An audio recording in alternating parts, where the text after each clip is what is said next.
Last week, DP moved to trigger a referendum on President Museveni's proposal to amend provisions of bail from the Constitution, which is in Chapter 4.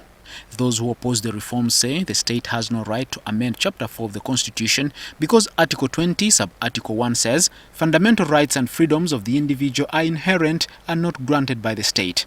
We have received a letter from Democratic Party, and yes, it has been received, and of course, as you know, procedure, it will be considered and we'll advise them further. Article 20, Sub-Article 2 says the rights and freedoms of the individual and groups enshrined in this Chapter 4, including the right to bail, shall be respected, upheld and promoted by all organs and agencies of government and by all persons. If bail is to be removed, a lot has to change in the Constitution and other subordinate laws like the Trial and Indictments Act, which in Section 15 provides exceptional circumstances for bail for cases triable only by the High Court. Government is still elusive on the details of this amendment. We want to get it clearly. Is it before the first parliamentary council? Are you still debating it in cabinet? Leave my guests alone.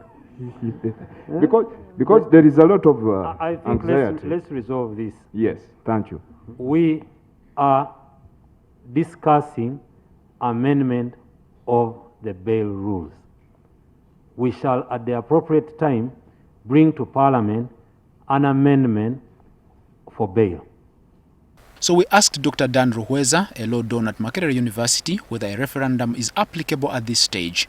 The president is the president of Uganda and holds very, very, very high powers. Now, anything he says or does, because he's the political leader of the nation, will not be taken lightly. So anybody can look at what the president is proposing. This is not the first time he's proposing it, and decide that, look, let us have some kind of discussion, a further discussion on this matter. Article 23, Sub-Article 6A of the Constitution, which the President seeks to strike out, is not among those entrenched but has a ripple effect on other articles like Article 28(3)A, which says every person who is charged with a criminal offence shall be presumed to be innocent until proved guilty or until that person has pleaded guilty. In the Constitution, that is part of a person's right to fair hearing, which is non-derogable in Article 44. It says, notwithstanding anything in this Constitution, there shall be no derogation from the enjoyment of the right to fair hearing. Article 44 is entrenched in the Constitution and can only be amended through a referendum. Any amendment that affects subsequent articles, that's why we have a legal team in Parliament, that's why we have the Attorney General's office and all these other legal voices who come in and advise through the process.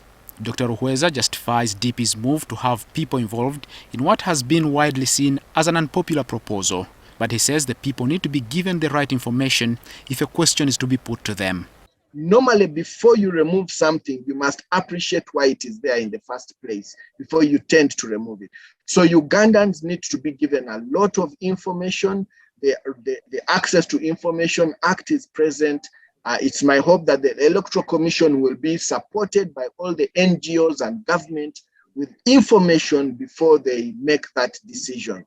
In the same vein, I think Parliament needs to be well educated, and many of us are available to help support the Attorney General's office, the Justice, Law and Order sector in helping members of Parliament make informed decisions on this matter.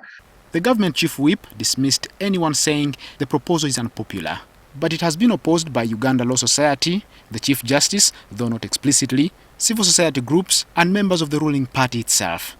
When the government is ready and it presents the law, that's when you can say that. Number two, it's our duty to make it popular by explaining it to Ugandans.